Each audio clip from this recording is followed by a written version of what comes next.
दोस्तों आज के वीडियो में हम सीए और सीएस को कंपेयर करेंगे। दोस्तों चार्टर्ड अकाउंटेंट और कंपनी सेक्रेटरी दोनों ही प्रोफेशनल्स अलग अलग काम करते हैं, पर मिनिस्ट्री ऑफ कॉर्पोरेट अफेयर्स यानी एमसीए ने दोनों प्रोफेशनल्स को समान दर्जा देकर रखा है। इसीलिए हम आज कंपेयर करेंगे और देखेंगे क्या वाकई दोनों इक्वल है। दोनों को कंपेयर करने के लिए हमने 3 क्राइटेरिया रखा है। फर्स्ट, दोनों की अर्निंग को कंपेयर करेंगे, उसके बाद दोनों ही प्रोफेशनल्स की मार्केट डिमांड देखेंगे और अंत में कोर्स ड्यूरेशन। और इस वीडियो में हम जो भी फैक्ट प्रेजेंट करेंगे वो हमने आर्टिकल्स और पास आउट सीए सीएस से बात करने के बाद हम प्रेजेंट कर रहे हैं। और ये वीडियो किसी भी प्रोफेशन को प्रमोट या सपोर्ट नहीं करता, हम सिर्फ डेटा और फैक्ट को प्रेजेंट करेंगे, बाकी आप डिसाइड करना कौन बेस्ट है। फर्स्ट पॉइंट है अर्निंग्स।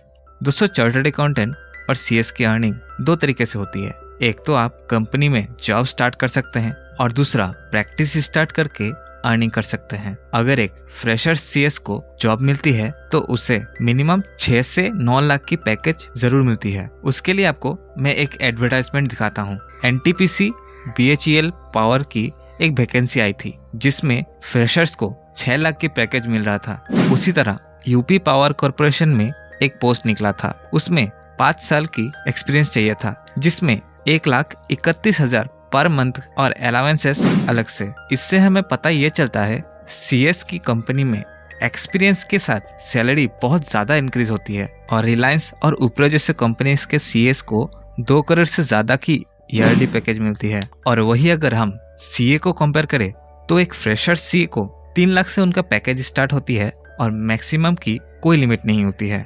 मैंने ऐसे भी चार्टर्ड अकाउंटेंट्स को देखा है जिनको जेनपेक नाम की एक कंपनी है, सीए वाले जरूर पहचानेंगे, उसमें 3 लाख की पैकेज में वो भी नाइट शिफ्ट में वर्क करते रहे। ऐसा इसलिए है क्योंकि सीए वाले कंपनीज के आगे झुक जाते हैं। ये तो सभी को मानना ही पड़ेगा, सीए की सैलरी सीएस से कम ही होती है मैक्सिमम केसेस में, बट सीए भी ज्यादा कमाते हैं जब वो प्रैक्टिस स्टार्ट करते हैं, क्योंकि सीएस के मुकाबले चार्टर्ड अकाउंटेंट्स की ज्यादा जरूरत है।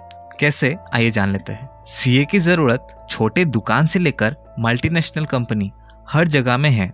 उनको फाइनेंशियल स्टेटमेंट बनानी होती है, लोन लेने के लिए सीए सर्टिफिकेट की जरूरत होती है, इसलिए एक सीए के पास क्लाइंट ज्यादा होती है। बट सीए के मुकाबले कंपनी सेक्रेटरी की क्लाइंट थोड़ी कम होती है, क्योंकि सीएस की जरूरत सिर्फ कंपनी में है और उसमें भी एक लिमिटेड टर्नओवर और कैपिटल के बाद सीएस की जरूरत पड़ती है। दोस्तों सीए फर्म ओपन करता है तो वो ज्यादा कमा सकता है एज कम्पेयर जॉब, और सीएस जॉब से ज्यादा अर्निंग कर सकते हैं। नेक्स्ट हम दोनों की कोर्स को कंपेयर करते हैं। दोस्तों सीए और सीएस दोनों की सिलेबस आप स्क्रीन में देख सकते हैं। अच्छे से गौर करेंगे तो आप देखेंगे सीएस में लॉ की सब्जेक्ट ज्यादा होती है और सीएस में प्रैक्टिकल सब्जेक्ट जैसे अकाउंट्स, टैक्स, कॉस्ट, इसीलिए दोनों की नॉलेज में डिफरेंस है। अब कोर्स ड्यूरेशन भी देख लेते हैं। सीएस में एंटर करना है तो आपको सीसेट क्रैक करनी होती है, भले ही आप 10+2 के बाद जा रहे हैं या ग्रेजुएशन के बाद, सीसेट तो आपको देनी ही पड़ेगी। बट चार्टर्ड अकाउंटेंसी कोर्स में अगर आप ग्रेजुएशन के बाद एंटर करना चाहते हैं तो डायरेक्टली इंटरमीडिएट लेवल से ज्वाइन कर सकते हैं। इंटरमीडिएट लेवल माने कंपनी सेक्रेटरी की एग्जीक्यूटिव लेवल। एक सिमिलरिटी तो है, दोनों ही कोर्स में 3 स्टेज है। चार्टर्ड अकाउंटेंसी कोर्स में फर्स्ट स्टेज को फाउंडेशन कहते हैं, उसके बाद वाले को इंटरमीडिएट कहते हैं और लास्ट स्टेज को फाइनल, जिसके बाद आप चार्टर्ड अकाउंटेंट बन जाते हैं। बट सीएस में फर्क नहीं पड़ता आप 12th पास आउट है या ग्रेजुएशन, सीसेट तो देना ही पड़ता है। उसके नेक्स्ट लेवल को एग्जीक्यूटिव प्रोग्राम बोलते हैं और फाइनल को professional program. But chartered accountancy course में 3 साल की ट्रेनिंग कंपलसरी होती है, बट सीएस में 24 महीने की। और अंत में हम दोनों प्रोफेशन की मार्केट डिमांड देखते हैं। दोस्तों ऐसा आपके साथ भी हुआ होगा, जब आप किसी को शेयर करते हैं सीएस की पढ़ाई कर रहे हैं बोलने से लोग पूछते हैं सीएस क्या होता है, और सीए बोलने के साथ साथ ही लोग इतना वरीयता देने लगते हैं। और लड़कियां भी सीए सुनने के बाद सोचते हैं सीए है तो बहुत ज्यादा कमाता होगा, उनके लिए अच्छी अच्छी रिश्ते भी आती है। बट प्रैक्टिकली ऐसा नहीं है।